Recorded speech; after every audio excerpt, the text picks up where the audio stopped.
Boba जो होता है वो आपको बेसिकली वो इफेक्ट करता है। ये आपको मानसिक, शारीरिक, आर्थिक किसी तरीके से तकलीफ नहीं पहुंचाता। ये सिर्फ क्या होता है कि आपके साथ काम तब करेगा जब इसको किसी को परेशान करना होगा। इसकी इसकी ड्यूटी ही सबको परेशान करना है, एक तरीके से एक खौफ बनाना है। एक तरीके से आप ये कह लो, इसको इसी मार्केटिंग के लिए रखा हुआ है कि भूतों की मार्केटिंग करो और लोगों को परेशान करके ये दिखाओ कि हाँ भूत होते हैं, लोगों को डरना चाहिए हमारी कौम से। ये वो काम करता है। बहुत सिंपल वे में समझा रही हूँ। वैसे अगर तंत्र शास्त्र में जाओ तो इनकी अपनी अपनी एक अलग अलग चीजें होती हैं। ये काम करता है, या आपकी बॉडी के ऊपर बैठ जाता है सोते समय। कई लोगों को स्लिप पैरालाइज आता है। आपको याद है आप उठना चाहते हो पर आप उठ नहीं पा रहे। इसके दो कारण होते हैं, एक सात्विक और एक नकारात्मक। तो जो सात्विक होता है उसके अंदर या तो आपके कोई पितृ हैं जो आपको इंडिकेट करना चाहते हैं कि हम आपके साथ हैं, हम आपको कुछ बताना चाहते हैं, हमारा ये कर दीजिए, ये पूरा कर दीजिए। या तो ये कारण होता है, या फिर ये होता है कारण जो नकारात्मक होता है, बोबा। ये आपकी छाती पर बैठ जाएगा, ठीक है, आपकी बॉडी को पूरा सुन कर देगा। आप चाहकर भी नहीं उठ पाओगे और 15 मिनट, कम से कम 15 मिनट आप इसके कंट्रोल में रहोगे। मैम वैसे टेक्निकली ऐसा कहते हैं कि जैसे तुम्हारा माइंड सोता रहता है और तुम्हारी आंखें खुल जाती हैं, तो तुम्हारी वो सेंसेस काम नहीं करती हैं, तो ऐसा लगता है कि तुम एकदम स्टिफ हो गए, तुम हिल नहीं सकते क्योंकि इस टाइम दिमाग काम नहीं कर रहा और लेकिन आँख खुल गई है। तो इसे कहते हैं स्लीपिंग पैरालिसिस। इतना तो मैंने सुना है, तो ये अलग है मतलब, या फिर ये वही चीज़ है एग्जैक्टली वैसी ही चीज है, लेकिन ये उसका होना, उसकी प्रेजेंस ऐसी ही है।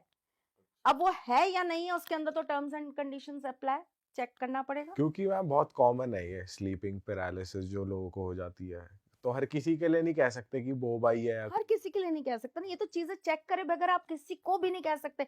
जो ये कह देते हैं ना, जिनको कुछ समझ नहीं आता कि आपके साथ कुछ नकारात्मक हो रहा है, इसका मतलब आपके ऊपर कुछ किया करा है, मैं उस चीज पर ट्रस्ट ही नहीं करती। ये चीजें बहुत स्टेप बाय स्टेप चेक करनी पड़ती हैं। इन चीजों को आपको बहुत तसल्ली के साथ देखना पड़ता है, अपनी हर विद्या के साथ, जिसके अंदर आपकी एस्ट्रोलॉजी भी आती है, जिसके अंदर आप ठाकुर जी से भी पूछोगे, जिनके पास है सुप्रीम पावर से कनेक्शन, आप उससे भी पूछोगे।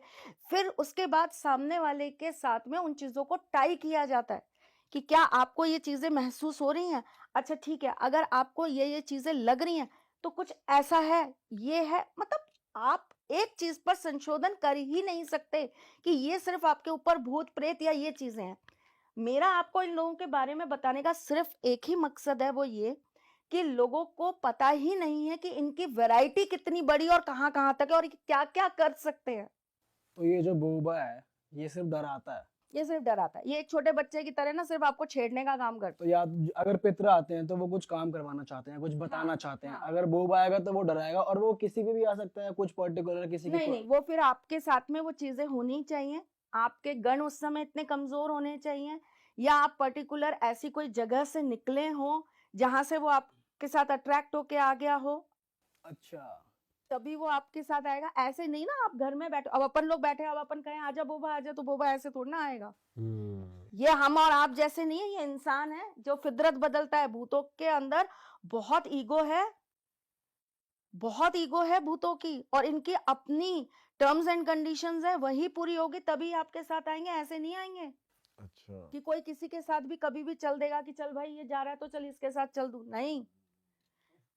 कुछ तो ऐसे जिन्हें जब तक आप छेड़ोगे नहीं वो आपको कोई हार्म नहीं पहुंचाएंगे। आपने छेड़ दिया फिर वो आपको छोड़ेंगे नहीं। वैसे अगर इनका साया तुम्हारी बॉडी पे आ जाए तो हम ये भी नहीं करते वैसे, सिर्फ और सिर्फ रात को बस वो मैं कह रही हूँ ना, छोटे बच्चे की तरह है। एक तरीके से कह लो आप इनका छोटा चेला कह लो आप इनका। नटखट हाँ हाँ आप। बट मैम इस पे भी बहुत चीजें वैसे भी वर्क करती होंगी, जैसे घर का वास्तु कैसा है, घर का ऑरा कैसा है, कमरे का कैसा है। अगर वो अच्छा है, चाहे आपके ग्रह कैसे भी हो, अगर आपका आसपास सराउंडिंग अच्छी है तो भी आप बचे रहो। बिल्कुल बचे रहोगे। जैसे बहुत सारी जगहों पर ये देखा गया है, जो घर होते हैं ना जिनके आगे रास्ते बंद हो जाते हैं, ब्लॉक हो जाते हैं, और अगर उनकी एंट्रेंस साउथ की हुई और उनके वास्तु के अंदर कुछ चीजें गड़बड़ हुई, तो ऐसे घरों के अंदर ऐसी चीजों का वास जरूर होगा। अगर वो, लेकिन तब होगा जब बिल्कुल कॉर्नर का ही मकान हो। पर उसके अंदर मैं वही आपको बोल रही हूँ, टर्म्स एंड कंडीशंस है। ये कोई एक या 2 लाइन में निबंध लिखने वाली चीज नहीं है, ये कम से कम 20, 50, 100 पेजों की एक पुस्तक है, जिसे पढ़कर ही आप ये संशोधन निकाल सकते हो। Yes it is.